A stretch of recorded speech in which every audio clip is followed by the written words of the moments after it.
23-164-672. This is ASP Care Plus Pharmacy versus Farm Bureau. I'm sorry. Matter is before the court set for review. Your appearance for ASP, please. Azelle Arable on behalf of Plaintiff ASP Cares. All right. Thank you, Ms. Arable. Go ahead and put your P number on, ma'am. P number 86220. Sorry, Your Honor. Good morning. For Farm Bureau, your appearance at this time, please. Good morning, Your Honor. Zachary Medicine on behalf of Farm Bureau, P number P84691. Thank you, Mr. Medicine. Good morning to you, sir. All right, the last notation that I had was regarding a pending deposition, and understanding was that was taken in the near future. Where are we at this time, please? Yes, hello, Your Honor. So, was your operation that motor vehicle? Did it draw? I'm sorry. Okay, go ahead, Mr. Medicine. Thank you. So, I believe we spoke before about obtaining the deposition of Don Barnett, the owner of the motor vehicle involved in the crash. This is, I believe this provider suit is as to medical bills incurred by her daughter, Danielle Barnett. She testified that there may have been a higher order of priority insured through LA Insurance or Allstate Insurance. So we subpoenaed those records, and we have received no record statements from both Allstate and LA Insurance. So that motor vehicle was uninsured on the date of the accident. We have been working in Danielle's underlying suit now to obtain the depositions of her brother, Julian Barnett, who Don Barnett testified lived with her and owned a motor vehicle. He did not appear, and so we have scheduled a show cause motion for a bench warrant for him for failing to comply with the court's order. I understand that you have given us several adjournments in this case, Your Honor, which I do appreciate. I believe this is the last hurdle. Based on my investigation, once we have Julian Barnett's information, there would be no other avenue for higher order of priority, and the Farm Bureau would make a determination. Madam Counsel, in that regard, looks like this is a priority issue. Sarah, anything you wanted to add to this? Nothing at this time, Your Honor. I would not mind an additional adjournment for Mr. Mitchinson to complete his investigation in order to, verify the order of priority. But obviously, I have a little trouble because the case is a 23 matter here. But I do understand that issue yet needs to be resolved. So let me go ahead and set it over. I'm going to set it out about 45 days. We'll come back and deal with this in June. Looking at June 19th. So 6 9. Oh, I'm sorry. Just one moment. June 19th. Yeah. June 18th will be the next action date. So 6/18, 25 at 9:30 a.m. I got it set up for a pretrial review at that time. Sounds good, Your Honor. Thank you, Your Honor. Before we leave, though, while we're still at the pretrial, plaintiff, have I received a demand from you based on your bills? I believe you should have. If not, I can make sure to get one over to you. Thank you. I'm just not sure if Danielle is still treating with your organization or if you've given a final bill for that. If we could just confirm what your bills are, then when we come back for the next pre-trial conference, I can definitely have more information for you, and hopefully we can resolve this. Okay. I don't want to put any numbers on the record. I just want to confirm with my client that I have the most recent bill, and then I can get you a demand along with the updated bill. That's no problem. You've got my phone number and my email, so I look forward to hearing from you. Wonderful. Thank you so much. You take care. I certainly love this conversation, closing the loops and drilling down on some issues. So I appreciate it, Your Honor. Thank you, Your Honor. I do really appreciate the adjournments you've given us in this case, and I want to make sure that, since you've given us that time for that investigation, that I don't delay in attempting to resolve this matter. That's the whole key here. If there's a way to do it, then that would be a good window to try and look towards that. All right, good day to both of you. All right, all the best. Take care, everyone. Your Honor. This is case number 24-16684. This is Citibank versus Kelly Chambliss. The matter is before the court set as a status conference. This is the first hearing regarding this matter. The claim alleges damages of $4,802.87. Your appearance for Citibank, please. Good morning, Your Honor. David Canine, appearing on behalf of the plaintiff and standing in for counsel of record. Your Honor, is it okay if I'm standing outside? That's perfectly fine. Put your P number on the record, Mr. Cannon. Thank you, Your Honor. P61828. Thank you. All right, thank you. You get the benefit of having a court in the beautiful weather today, if you will. I do indeed. Kelly, do I have Kelly Chambliss on this Zoom? Yes. All right, Yes, sir. good morning. Good morning. To you. I don't know if the two of you have had opportunity to speak on this matter at all in terms of whether or not there is a likelihood of any resolution. Mr. Canine, go ahead if you have anything to add in that regard, sir. Thank you, Your Honor. We did have an opportunity to speak. Unfortunately, we were not able to resolve the matter, but I do believe we have a much better understanding of each other's positions. Ms. Chambliss indicated to me that she disputed the balance. So I was going to request a period of discovery, Your Honor, perhaps 60 days. Thank you. All right, Ms. Chambliss, when we're at an impasse like this, it's not something that's unexpected. The next step is for the court to set up a scheduling order and to set a next action date. So I'm going to send a written schedule order in the mail today. You'll get it in the next couple of days. That scheduling order is going to have a return date, and that return date in this matter, Madam Clerk, I think that's going to be in July. Let's see. You want the first of July? Early in July. The first? July, you said July 1st? No, give me the earliest date, July. That works. July 2nd. July the 2nd. So that's going to be that's going to be 7/2/25 at 9:30 a.m. As the next action day. That date and time will be in the scheduling order as well. Discovery is open, meaning that the parties have the right under the court rules to conduct discovery, to send out questions, interrogatories, and requests to admit. And if there is a request that is made in writing, the other party has 28 days to respond to such request during the discovery period. And that will be contained within the court's order that you will receive from me in the mail in the next few days. So until that time, the pretrial is set again for the 25th of July.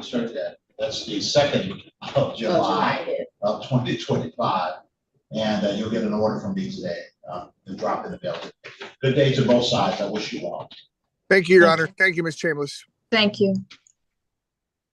Your Honor, I do have one more before the court, if the court's so inclined. Ask for on the one that you have, sir. I believe it begins with 05 and ends in 142. Thank you.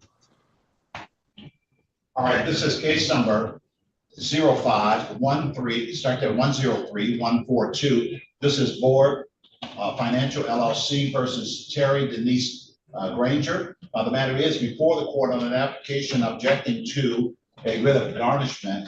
The record should.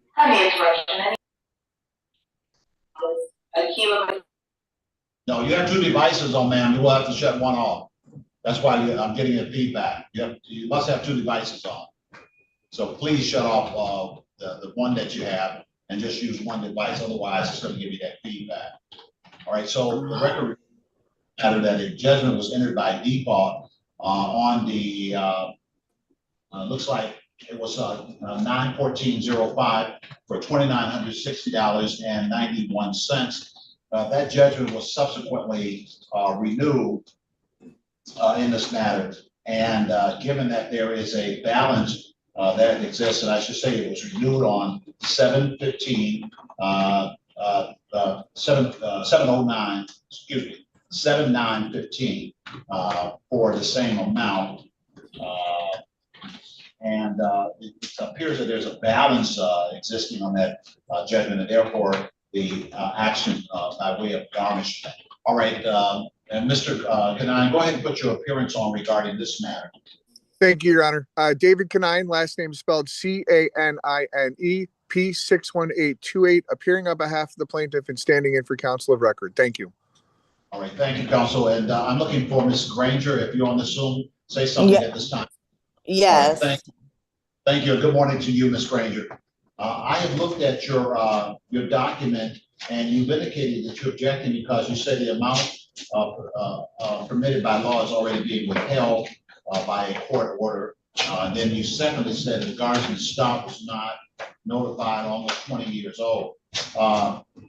So the case may very well be almost 20 years old, but it still has an active judgment on it. Tell me what you mean when you say that the maximum garnishment is being taken. Tell me what you're talking about. Go ahead, talk to me. The thing is, I got this credit card when I was like 18 years old. They have been garnishing my wages for a while. Like, I think this started in like 2005. It had started. They have been garnished, and then all of a sudden it stopped. And then I received, like I said, I believe the last time they garnished for me was in 2014.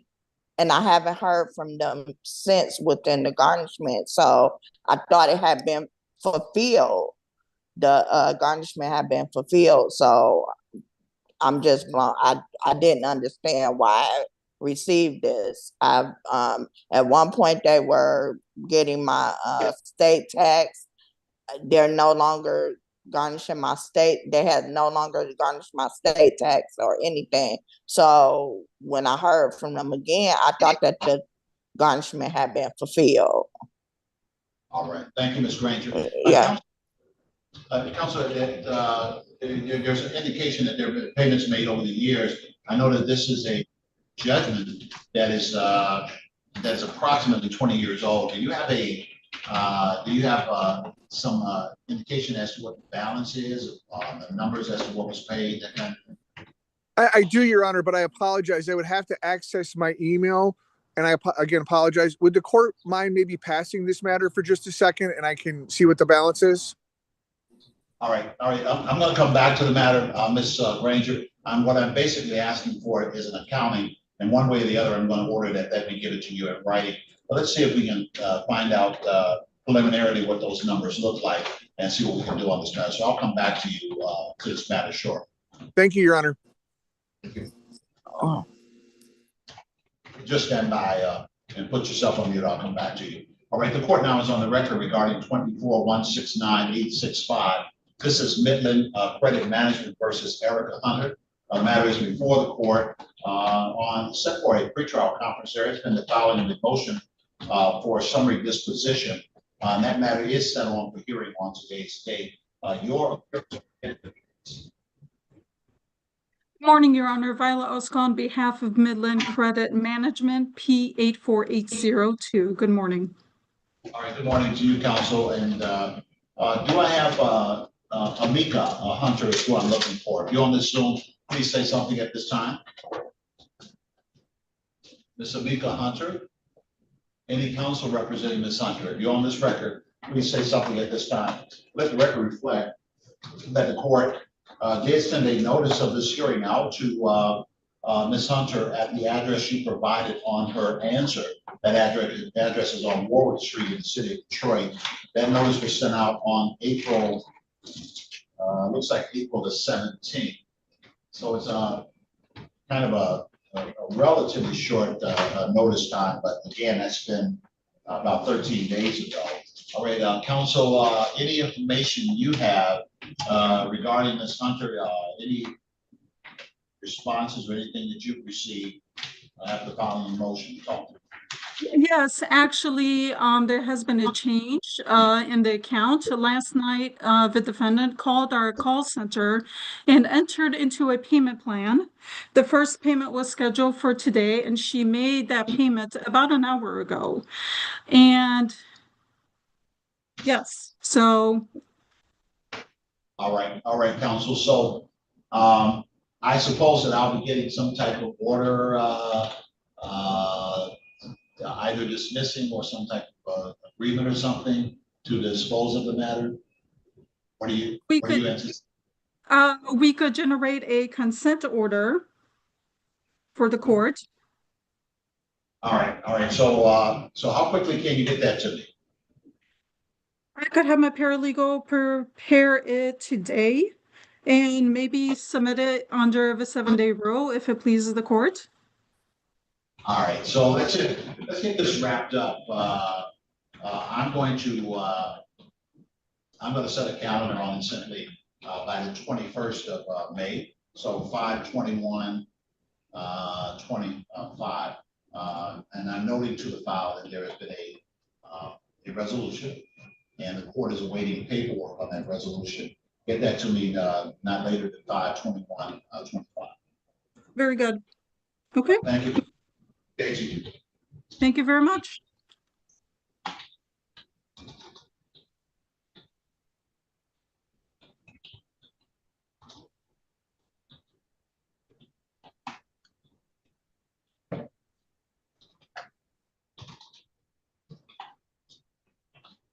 This is case number 24-170433. This is Chiropractic versus State Farm Mutual Insurance Company. The matters before the court set on for an adjourned status conference date. Actually, maybe the very first date. All right, your appearance for Rodney, if you're there, your appearance, please. I am, good morning to you. Michael Fortner, P46541, on behalf of plaintiff. Thank you, Mr. Fortner. Good morning to you, sir. Good to see you. For State Farm, your appearance at this time. Morning, Your Honor. Jeff Clay on behalf of State Farm, P86712. All right, thank you. Thank you, Mr. Clay. Good morning to you, sir. All right, so it looks like this is early off regarding this matter. Have the parties talked, kind of update me, Mr. Fortner, if you will, on where things are in this regard. I believe that we're in the process of trying to work all of these claims out, Your Honor. There's a circuit court matter, and we're trying to round everything into shape and get everything resolved. I can't recall right now if we have a facilitation date or if we're just returning back and discussing numbers. Counsel, do you know? I honestly can't remember. I don't believe we have a facilitation date. We're still trying to get the deposition of Twanda Harris, which is scheduled for May 9th. In this case? In her circuit court case, but it was cross-noticed. No, her death's been completed in the circuit court case. I'm sorry? Her death's been completed in my circuit court case over a year ago. So there's not a matter pending in circuit? Yeah, there's a underlying case pending in circuit court, but yeah, the discovery's all been completed. My case is a 2023 case, I believe. We just. So why don't you have us return, Your Honor, in about 30 days, and let's see where we're at. Let me make sure I've got the current numbers over to counsel, and he's not the counsel who I've been dealing with in a circuit court case, so maybe we'll let them compare notes and let's see where we're at. All right, makes sense to you, Mr. So we have a separate case with Twanda Harris from 2024. I don't know. Mr. Fortner's not the counsel of record for that case. You said I'm not the counsel of record, or I am? You are not. It is Jordan Vadat. Right. That's a different case than this one. Twanda Harris, so we are. She had two separate accidents. All right. Yeah, you guys, okay. It's this case is relatively new here. So I'll bring it back in 30 days. Well, let's try and close the loop and see where you are with this, so that I can get some better updates on it the next time. Not better yet, let's see if you can find a way to resolution. So I'll go ahead and set it. Can I put this on June 2nd? June 2nd? Yes. Sure. June 2nd, yeah, you can do it though. Okay, 6/2/25 at 9:30. So I'm just adjourning the status conference date on this. I'm not setting a scheduling order yet, so I'll take a look at it in 30 days and then we'll see where things are at that time. All right, thank you, Your Honor. Is discovery open then in this matter? I don't think there's any objection on either side that discovery be allowed, Mr. Gordon. No, no objection, Your Honor.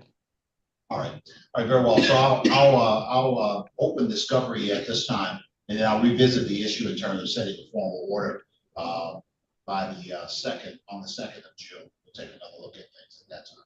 But discovery is formally open. Thank you, Your Honor, very much. Thank you, Your Honor. Can counsel stay in touch and we'll get it done, Your Honor. Thank you. All right, good day. And we're back on the record regarding the suffix 3142. That is Board's Financial versus Terry Granger. And I know that both sides are here. The court required or asked for an update regarding the financial dynamics of this case. Mr. Kanine, you're there. Tell me what information you can provide at this time, sir. Yes, Your Honor. The judgment was entered at the court as the court stated earlier, for $2,960.91. Some time has elapsed such that the judgment was renewed. Plaintiff now has a balance of $4,138.14. Only one payment's been received. That was on June 1st of 2015 in the amount of $36.90. Thank you. But you have no other payments, huh? Not that they're showing, no. So, ma'am, the information that has been provided indicates that interest has simply been accruing on this, and that only one payment has been made over the years. Are you able to provide any records of other payments, whether through wage garnishments, installment payments, or garnishing garnishing a tax return? Then you would certainly get credit for those things. Because I know you mentioned to me that that some of those things are things that you experienced over the years. There's no record that the defendant has, right, that the plaintiff has. But if you can provide anything that shows that, you would be entitled to credit accordingly. There does seem to be a balance on the judgment. And that's the reason why the plaintiff would be allowed, pursuant to the various court rules and statutes, to use that judgment as a basis for taking actions. So has any money been taken under this garnishment from your payment? No, it has not. That's because like I said, I had not received anything. I thought before the 2014 garnishment, I didn't receive. Right, it stopped. It stopped, and I don't know why it stopped. I thought they were going to keep doing payments. That's why a payment wasn't made. I'm sorry. I thought that it. Okay, I put you on mute. I put you on mute because you're going over stuff that you already told me. You're not telling me that, okay? What I have is what I have as best as I can now is I have an update as to where the case is, okay? And if there's something that changes about that, if you're able to provide some information going forward, then that will challenge what they are saying is the balance. But at this point, that's the best information I have. My question to you, and I know that you've been notified of the garnishment, they haven't taken anything yet. The garnishment, of course, would be 25% of your take home. And so what would that constitute for you? Would that be like $200 every pay period or something more or something less than that? That's what I'm trying to get at. It would be about $200 and something every pay period, but it's something that I cannot afford. That's like really a big percentage of the pay that I bring home. So I was asking. Yeah, As you might have suspected, that's why I asked you, ma'am. That's why I asked you about that. You said the 200. You think it's more than 250 per pay period, or it's less than 250 per pay period? It'll be more than 250. All right. Your Honor, may I take a couple things, please? Go ahead, sir. The first thing is, Your Honor, if Ms. Granger thinks that my balance that I'm providing is inaccurate, I would happily agree to an adjournment. Second, I would also waive notice on a motion for installment payments. Thank you. All right, so a couple of things that the court will do at this point is I will set up, I'm going to go ahead and grant a cap on the garnishment at 100 pay period. And you'll have the opportunity, I'm going to order an accounting over 30 days in writing. And then, Ms. Granger, if you have any information that you can provide showing that you made other payments, then all you need to do is submit that to Mr. Penine's office. You can submit it to the court as well. We'll take a look at it to determine whether or not that balance should be something less than what it is. In the interim, I'll set the payment. I'll leave the garnishment in place, but I'm going to cap it at $100 per pay period. So the most they can take is 100 per pay period instead of the 250 or 270 or whatever it might have been. And we'll go forward using that approach at this time. All right, I do wish you well. And again, you can always come back to the court with the dispute regarding the accounting. I'm ordering that accounting be provided to the defendant only before the 30th of May, 2025. And then if there's anything that you have to show that you made other payments, nobody wants to dip from you twice. If there's something you can show that you made other payments, then that's where we want to go. We want to make sure that we take that into consideration. All right, I wish both sides well and all the best to you. Thank you, Your Honor. Thank you, Ms. All Granger. right, thank you. Thank you. Good day. Mhm.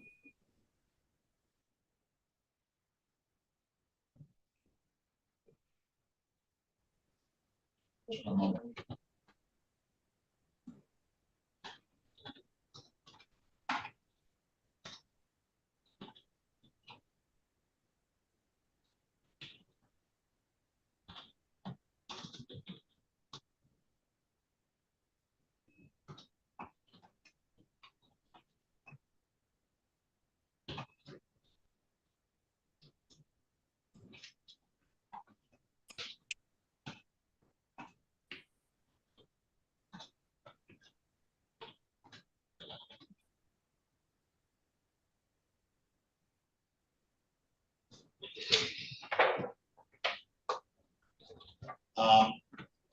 Ms. Osco, you're back.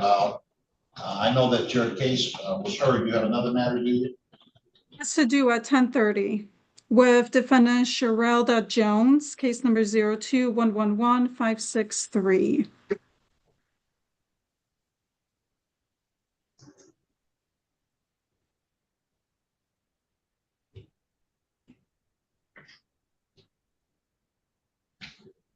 Let's deal with that. This is case number 02111563. This is CFC Financial Corporation versus Sherelda Jones. The matter is before the court on the filing of objections to a writ of garnishment. The record should reflect that a judgment was entered in this case on the 24th of June of 2002. That judgment was subsequently renewed in 2022. I think that's the second renewal, and the judgment original balance is $5,641.03.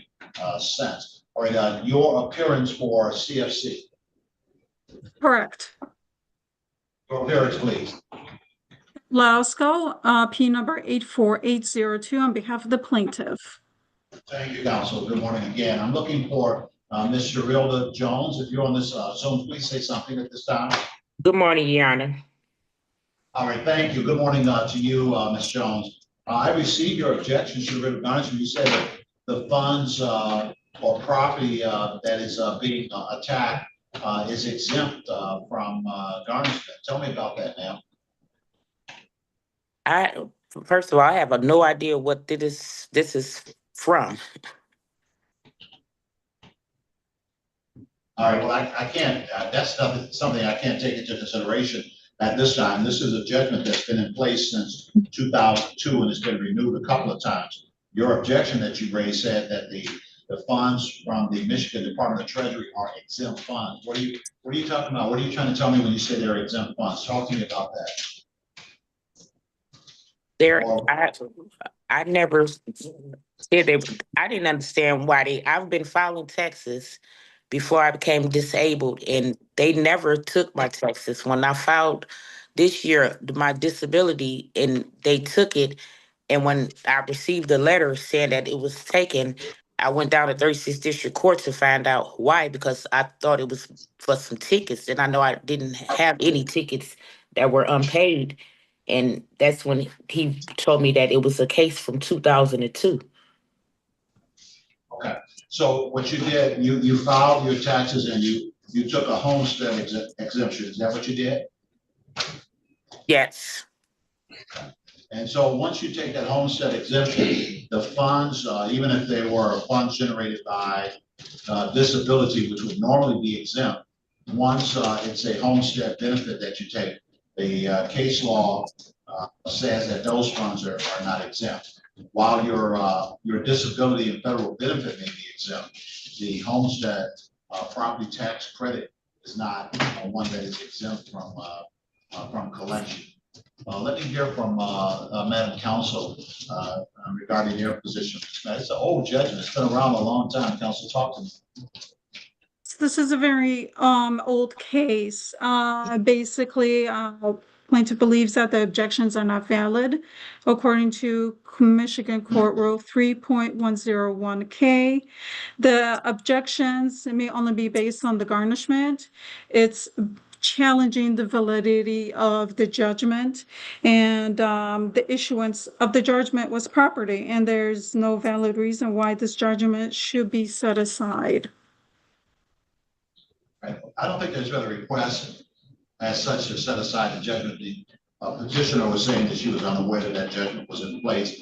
And obviously that's not something that can be taken into consideration in a garnishment hearing. That's a pre-judgment objection, not a post-judgment objection. And so I can't take that into consideration. She was saying that the funds, the character of the funds are such that the funds themselves are exempt. Anything you wanted to add there, anything you had to say in that regard, Counsel? No, I do not. All right, thank you, Counsel. All right, ma'am, the case law allows for the garnishing of the funds that are associated with the homestead property tax return. There's no exemption that's allowed in that regard. So I don't see a valid objection. How much money is involved in the income tax return? Yes, we did recently receive the payments from the state of Michigan. One payment is $679, and another payment was $760. Also, the prior tax garnishments that we were able to receive was the previous, most recent one before this was back in 2007, and another one from 2003. So do you have a current total as to what has been taken, what has been received, I should say, and what the balance on the judgment might be? The original judgment was $5,402.23. And there has been interest that has been occurred, but the payments has been almost $3,000, $2,934. So the current balance on the account is just a little over $7,000. I'm sorry. All right, so you started out with a judgment of a little over 5,000. You paid about 3,000, and it's now 7,000 because of 20 years of accrual of interest. Yes. And so I don't see a valid objection, but Ms. Jones, you may want to reach out to Ms. Osco's office to see if you can find a way to set up some type of arrangement to try to get this resolved. And I would encourage them at least attempting to resolve it by waiving some of that interest. But I can't force your hand on that. But if you talk about it, maybe you can find a way to resolve it. Otherwise, every time it's tax filing, then you're going to get hit with the garnishment because that judgment still has a balance on it. And that balance is still rising because of interest. So I don't see a valid objection, and because I don't see a valid objection, then the writ of garnishment is allowed by law, and the objections are found to be invalid. I do wish both sides well. Thank you. Also suggest providing our call center phone number for Ms. Jones. Yes, Quickly because- before we, yes, our call center phone number is 866 1 second. 3. Okay.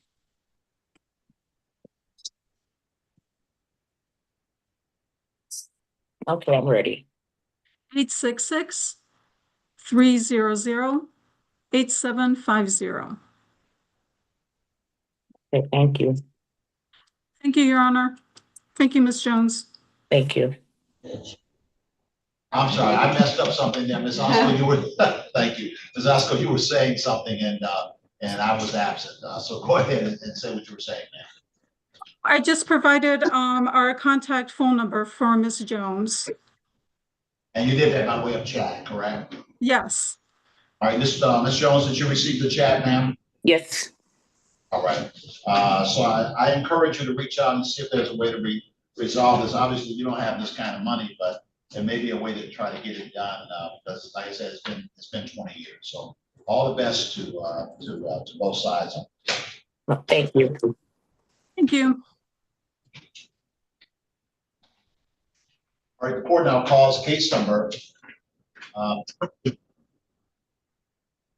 24-170-329. This is D&F Associates LLC versus Juanette Hook.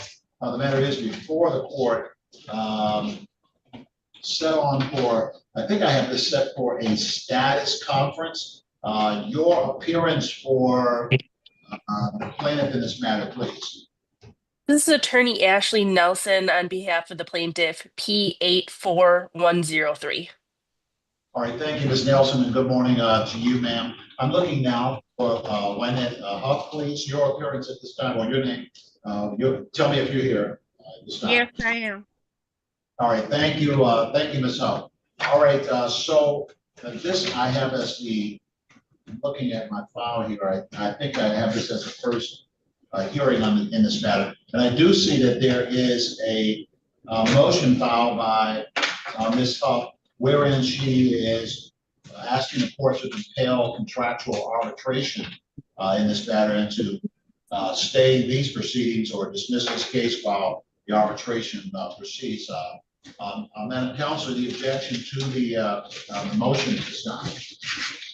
Your Honor, the parties reached terms for a mutual dismissal with prejudice. We have executed that agreement and mailed it to the court on the 25th. So I estimate that you guys should be receiving that within the next couple of days. All right. And Ms. Huff, that's your understanding as well? Yes, it is. All right. All right. I will sign that order once it populates to the file. I'm noting on the file now that the matter is being dismissed with prejudice. So I wish both sides well. Thank you. All right. Thank you, Your Honor. Yeah.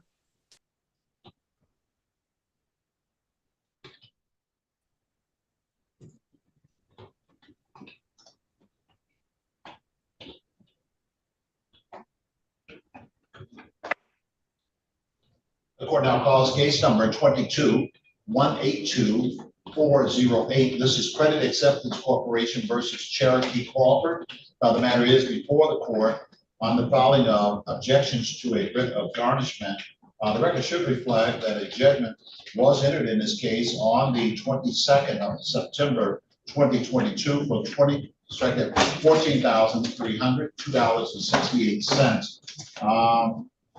I see. Just one moment. Mm-hmm.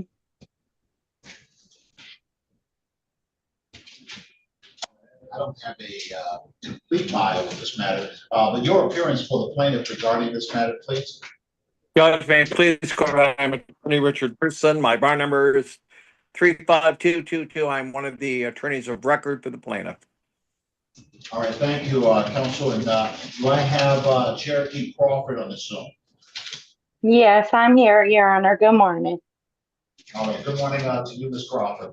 All right, so it looks like, as I'm looking at this, it looks like there's a motion for installment payments or to amend an order of installment payments and objection to a writ of garnishment. So ma'am, tell me what you're asking the court to do, ma'am. So Your Honor, this matter with this car from credit acceptance, I returned the car because they sold me a flood vehicle and I had them come and get it. Objection. Defendant's attempting to attack the judgment. That's not what she filed. She's merely filing an objection to the garnishment. Therefore, under MCR 3.101K, defendant can't attack the underlying judgment. I can't let you get into those items, ma'am. If you have something where you want to attack the judgment, you have to file a different type of motion.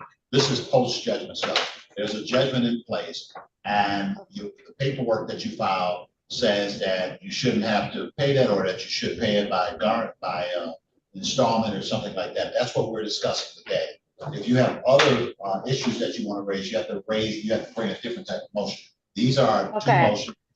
One objecting to a garnishment, it seems, and another is asking for an amendment or asking for an installment plan. So talk to me about those items, ma'am, if you will. Okay, I'm sorry, Your Honor.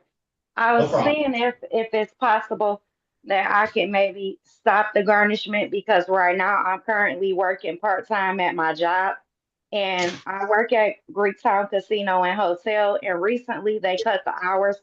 I'm not even making the hours to even pay the type of money they taking out of my check. The garnishment they took out of my check last week was for $400.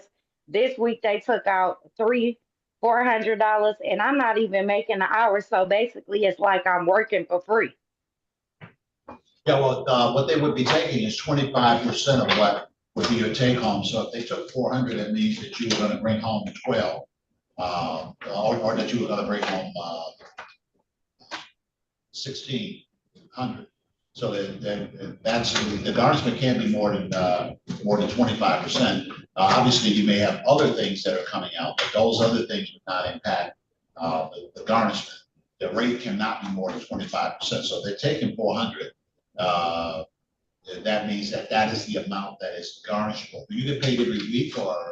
No, sir. I get paid bi-weekly.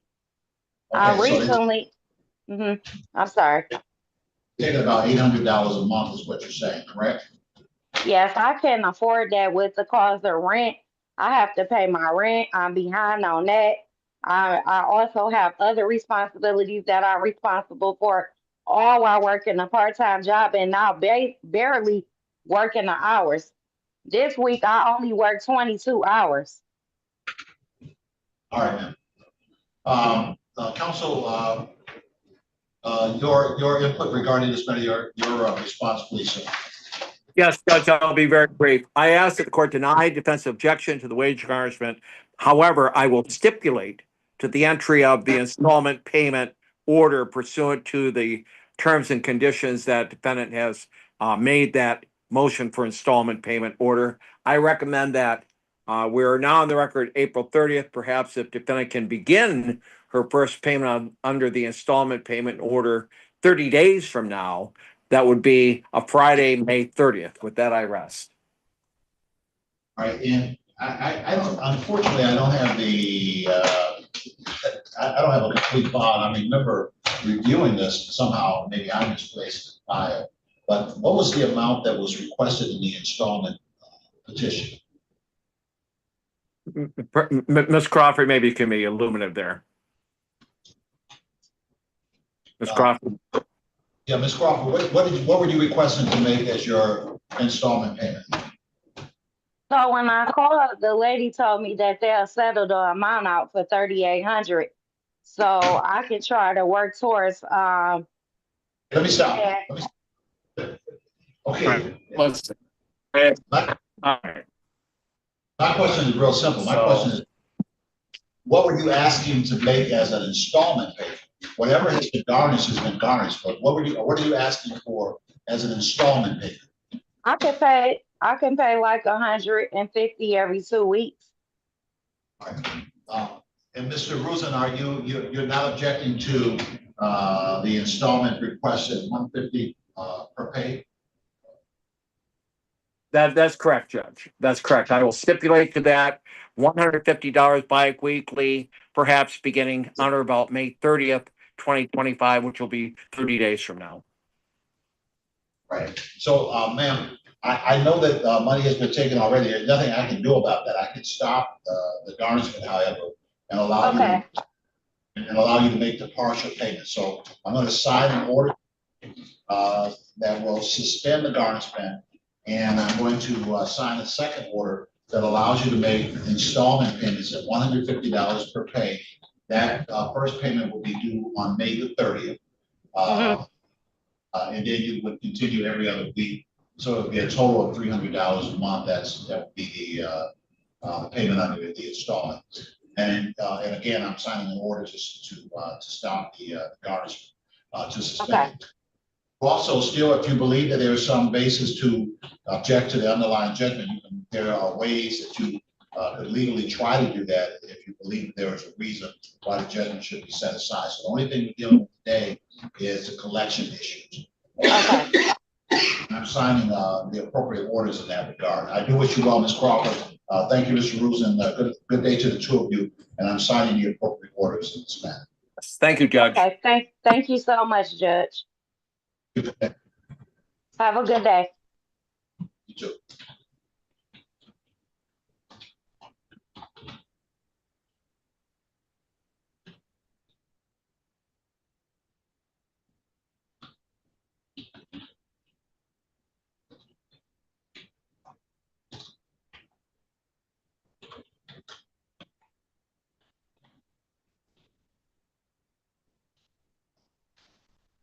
Yeah, I don't have all the paper on the list, so I'll need to finish this up, and I'll need to finish up the installment.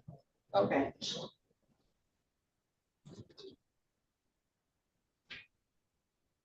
the court now calls case number 24-174-125. This is Credit Acceptance Corporation versus Destiny Butler. The matter is before the court set on for a status conference. This is the first hearing regarding this matter. The claim in this matter is for damages of $9,453.24. All right, your appearance for credit acceptance, counsel. Good morning, Your Honor. Sandra Francis on behalf of the plaintiff P74229. All right, thank you, counsel. Thank you for your patience this morning. All right, do I have Destiny Butler on this Zoom?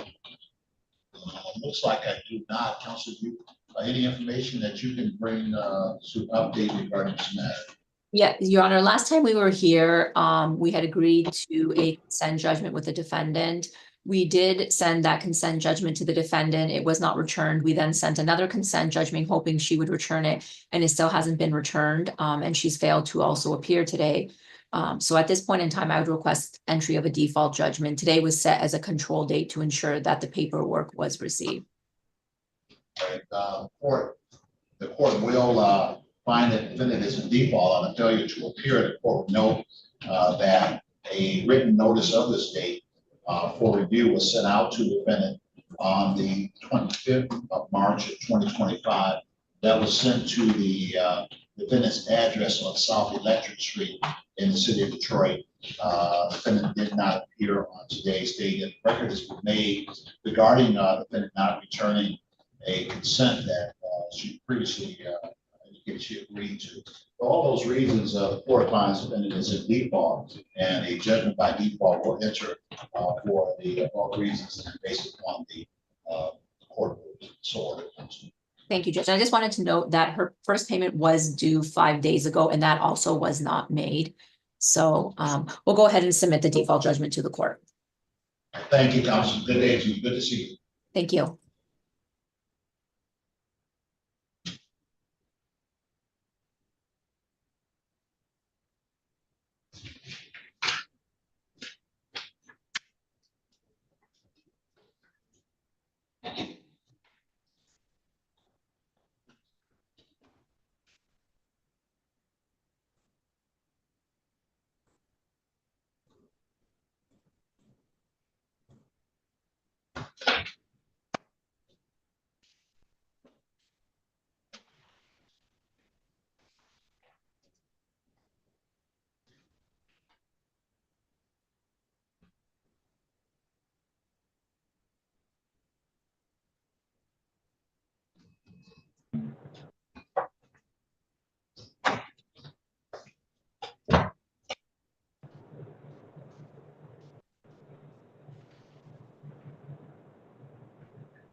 Did y'all go see your boy Trump yesterday?